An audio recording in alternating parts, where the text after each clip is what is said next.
after a tornado ripped through this flea market, owners arrived to find their store in pieces. According to industry watcher Ward's Auto, Ford, Chrysler, and GM all reported higher sales in September. Just 1 hour, the Cardinals and the Rangers take the field for Game 7 of the World Series. Realized if you try to use the app, and I tried myself, it doesn't work with these meters. He could walk free, and Boone County prosecutors will have a chance to try him again. Look at the wreckage here. I mean, just complete devastation, and even the roof has been ripped off the top of this hotel. It was the janitor who saw all of the commotion outside of the car where Kent Heithold was killed. The Kuhn family is just one example of Whitlock scamming people out of thousands of dollars. A significant number of workers may not be maximizing their tax refund. On Carroll Drive, where Columbia police found evidence of drug arrest, marijuana, and cocaine. This represents a turning point in Robert's road to recovery. We learned an F2 tornado here in Branson swept through this entire area here, about 8 miles. In this city, fans say football is like a religion. Some Holt Summit residents had themselves a good time today at the city's 6th annual Harvest Festival.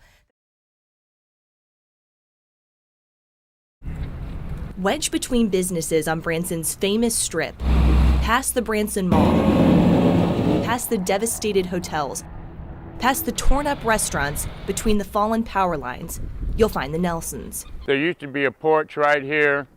We found it about 60 yards down the property over here. The Nelsons' house is actually right in the middle of the commercial area that was the path of the F2 tornado that ripped through the heart of 76 Country Boulevard, 8 miles of Missouri's tourism capital.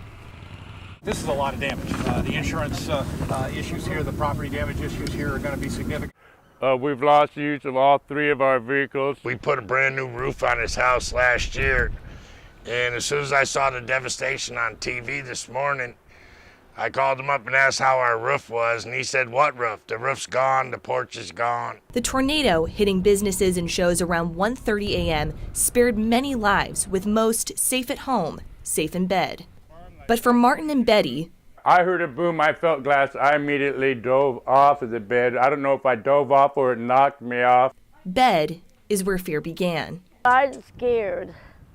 It was like the biggest fear of not knowing what was going on around us. We could see people with lights walking up and down, and we didn't know if they were looting or if they were, officials. Then it kept lightning and raining, and it was like, is this the beginning of something bigger, or was this the final blow of... It was, I don't know, I'm speechless. It's just grateful that one of those limbs from that tree didn't come flying through here and hit one of us. To Martin and his wife, it was more than just a tree.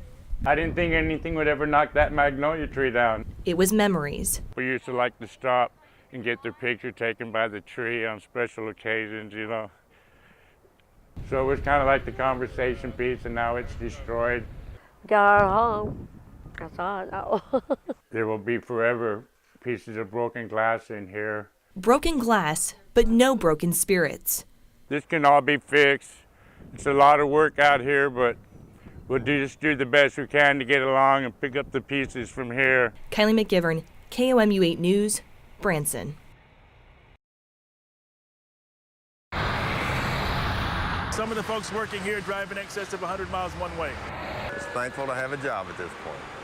For Rick Campbell of Mexico, this isn't just an assembly line. It's his lifeline. I don't know what I'd do other than this. A source of stability for 26 years. Campbell divorced and his family moved out of state, but Campbell says General Motors' Wentzville assembly plant, 75 miles away, is a second home. It's a lot like a family here with a lot of people.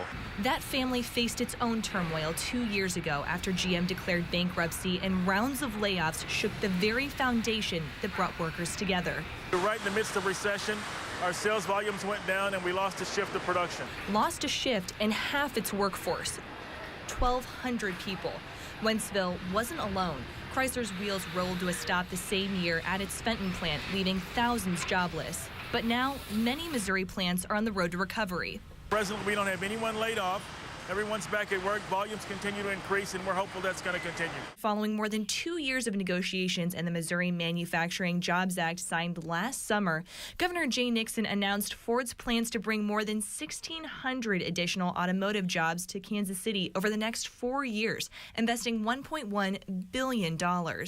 One of the reasons auto manufacturers are hiring again is because car sales are up. According to industry watcher Ward's Auto, Ford, Chrysler, and GM all reported higher sales in September 2011 from the same time the year before, with Chrysler reporting a 27% increase in sales. The Center for Automotive Research estimated that for every one new auto manufacturing job, 9 other jobs are created. In addition to those 4,000 jobs at Ford, those are directly related to 11,215 other jobs across the state, both direct and indirect, retail and non-retail. Dana Corporation in Columbia is an example of those jobs as it manufactures parts for Ford. But if you ask Tom Broom about the economy, perhaps you don't need to dive as deep into numbers and statistics. Instead, look no further than a white van. There are a few analysts that use the white van as an leading economic indicator. Just think of every van as a business in itself. Delivery vans, construction industry, contractors, plumbers, electricians, to a moving van. It would seem that given the state of affairs here, that the economy is poised to pick up because our orders are picking up. Building 469 vehicles a day. It's a 11-hour work schedule. Often 6 days a week. We've been doing that for over a year now. We're working hard here. We're working harder than we have ever in the past. Campbell is driving home a message. Though it's not the Motor City, Missouri is the show me state, and he's showing the auto industry may have been down, but it's not out. Sometimes a house is more than a home. For one Missouri veteran, this is a symbol of hope, a turning point in the journey bringing this veteran back to his family, back from Iraq. It seemed like a normal night. It was really quiet, so that was a little bit odd. The last thing I remember was a noise, and I blinked, and I opened my eyes, and I saw golden sparks. 2 years ago, when Kanine was returning from patrol in northwest Baghdad, an explosively formed projectile hit his vehicle. I was so close that the explosives got in my mouth and in my nose, and I could taste it, so I was trying to think what happened. What happened changed Kanine's life. I think about it a lot just because of the injury and missing the legs, and it's just a daily reminder. And something like that happens, it's like hitting a wall. Life stops, and what you were and what you used to do is gone. Kanine needed a new definition of normal. I just kind of broke down and realized that I had to give up what I used to be and move on to something else. The depression, constant pain and frustration were hard on his 10-year-old son and wife. Try to keep things as normal as possible and let them know everything's going to be okay. It was very tough on the family. There was a point where my wife was even going to leave because I didn't want to do anything. I couldn't wear my legs. I just sat around and.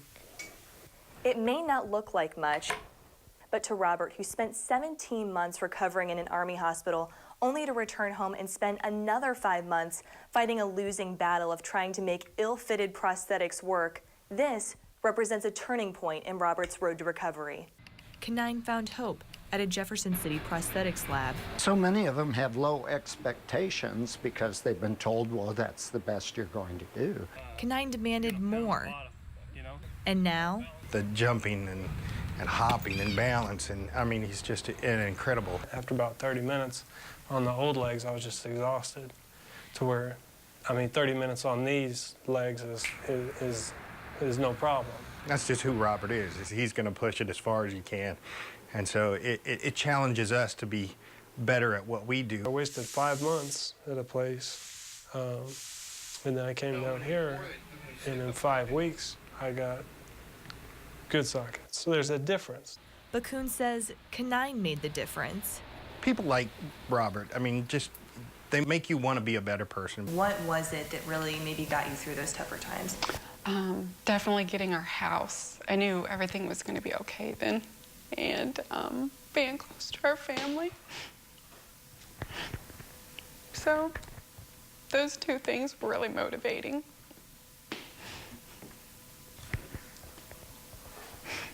A national charity, Homes for Our Troops, and hundreds of local volunteers raised the money and built this house for the canines last year.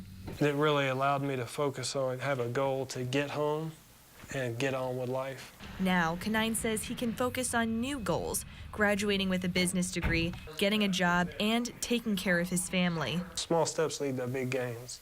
So this house, this turning point of healing, has become a new turning point, one toward a new, brighter future for the Canines.